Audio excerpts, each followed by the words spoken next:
Okay, our beloveds. Today, our another is starting the day as she does many days, which is with a refreshing sense of renewal.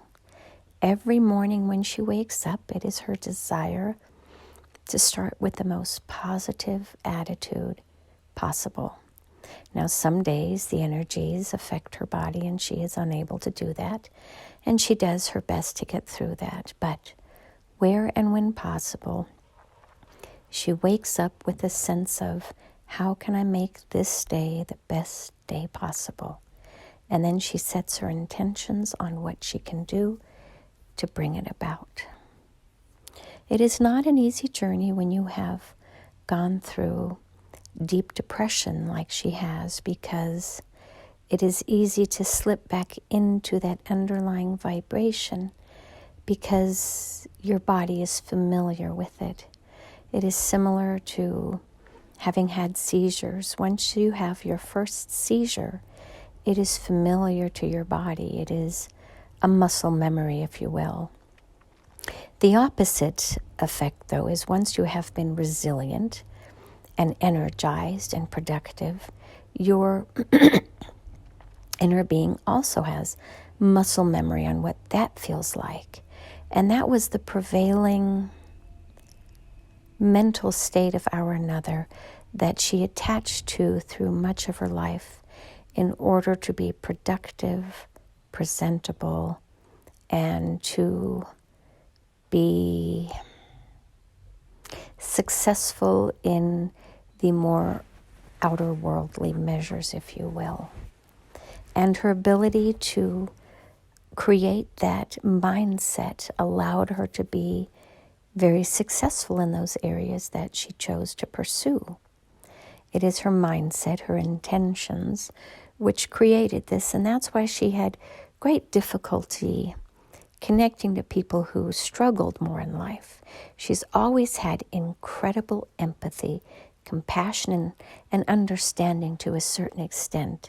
But what she never could understand was why people didn't just simply set the intention to become what they want to become and do it, because this is something that she innately is able to do.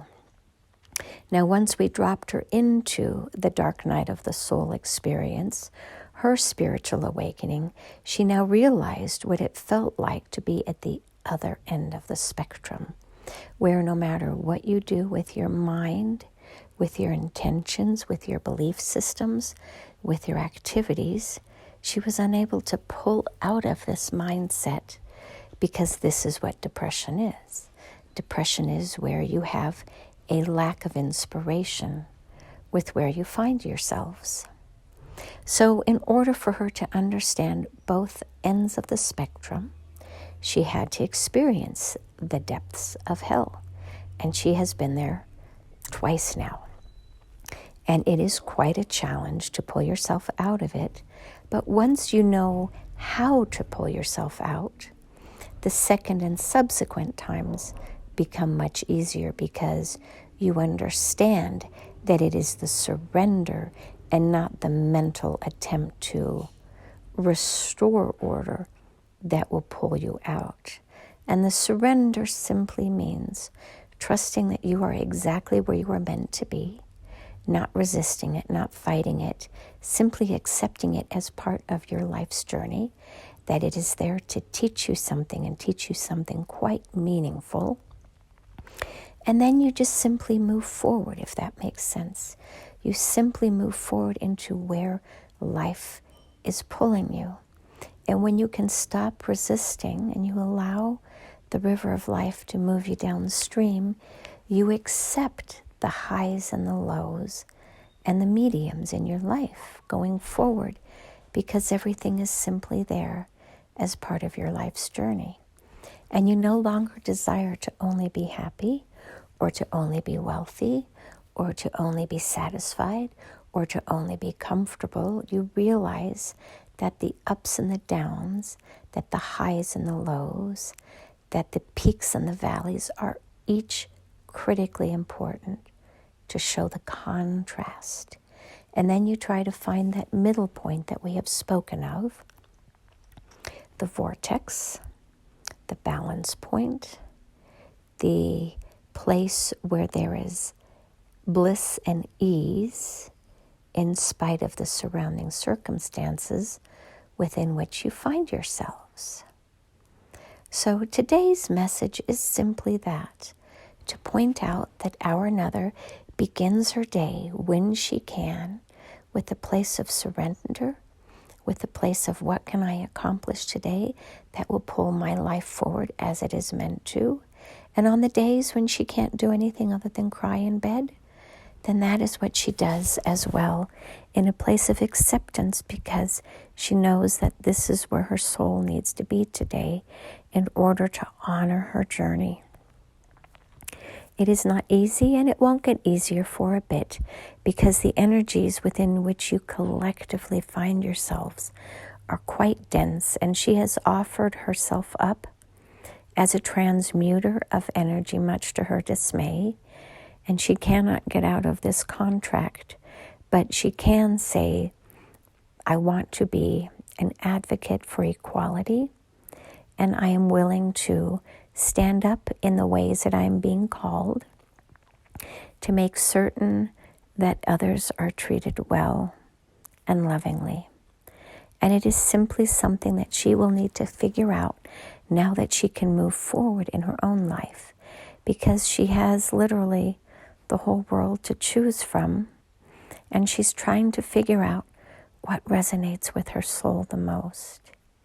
Being an advocate is one thing that she is interested in, but most importantly, she wishes to be a spiritual teacher, in that she wants to help others to find their point of illumination from within, whatever that means, and then to go off on their own journey, so that she will be like the hermit standing at the gate, handing out lanterns to newly inducted hermits who also wish to go out and explore their navel for a while in order to figure out what this is, to find their own illumination from within. And it will be an unusual journey for her. We do know that, because she is highly eclectic and eccentric, and now that she has the freedom to express herself more fully, it is coming into bloom, into full bloom, and she can feel it, and she can also feel that she has more strength and courage than she used to, and she has a resiliency that she never gave herself credit for. And that is why her first dark night of the soul experience occurred, to show her that she does have this resiliency to find the solutions when there appear to be none. And when you can find your first solution in the darkness, i.e., finding that lantern that you light that will guide you out to safety, then you know that this is the solution for each and every trouble that you find yourself in until you transition. So today, our message and her message to you is to simply accept where you are each and every day, to wake up with the intention to be the best version of you. And it may not look like what you desire, but it will be what it is meant to be. And then you move forward another day and another day. And when you do life this way, you live more in the now, because you have no idea what you're capable of doing tomorrow, because your body may not be able to meet the desires of your heart. And that is okay too. When you accept that everything is exactly as it should be, and you don't resent or regret any of your past choices because there was purpose in them, then you get to move forward with less anger or hatred or frustration. You simply recognize that each experience that you had was there to teach you something, in her case, resiliency, and you build upon it. And it doesn't mean that it's easy. It doesn't mean that you just simply snap your fingers and move forward. No, there is a process that must be followed. And when she's permitted to share more about it, she will. But right now, it is not a a viable way for her to express herself. So she simply allows us to filter it as needed, and when appropriate, the veil will be lifted a bit to offer a little bit more insight into her very unique journey. So inspire yourself today, whatever that means.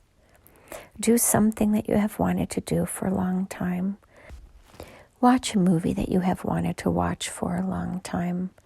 Call that friend or that family member that has been ever present in your thoughts. Go out for a walk in the neighborhood. Sit and watch the clouds move across the sky. Write a handwritten letter to somebody where you know it will just make them so excited. Cook your favorite meal. Create a habitat for animals in your front or backyard. Could be for anything. Find a way to connect to something within you each and every day that is a point of inspiration. And it need not be huge, and it need not be expensive. The cheapest, simplest things provide you with the greatest insight and instruction into how you get back to that youthful you, that 3-year-old, that 5-year-old that played with the dump trucks and the Barbie dolls and the wooden blocks and the kitchen pots and the dirt in the backyard and the sandbox. All those things were important to train you up to the grown version of you, but somewhere in there that play process was bred out of you, and you became a cog in a wheel. And your soul no longer wishes to be a cog in the wheel. It wishes to be its own freestanding machinery, its own unique masterpiece that will sing a song, play a gong, make noise, whatever it is that raises your vibration. It could be chanting, it could be singing, it could be havening, where you rub your arms and soothe yourself as if you were soothing a young child. It can be dancing, it can be skipping, it can be jumping rope, it can be running up and down a hillside, it can be swimming, it can be jogging, it can be punching a punching bag, it can be sewing, it can be doing so many different things. There is no right or wrong way. Play with it, play with it. Similar to the young children where you put them in so many different sports and activities, so they will become the masters of nothing, but will have tried everything by the time they're 12. Just explore and figure it out. There are so many choices, and see it as a beautiful treasure hunt where you're not trying to find the treasure itself. It's more the journey of the treasure hunt that you can share with others. These are all the wonderful journeys that I went on to ultimately find that long-lasting treasure. But the treasure is not the beauty. It's the story of how I found the treasure and all the things that I had to explore and extract before I realized, no, that is not my treasure. Let us set it aside for someone else to find and extract while I continue on my journey to find that ultimate peace where I know that all is well, all is well, all is well. And so it is. Namaste.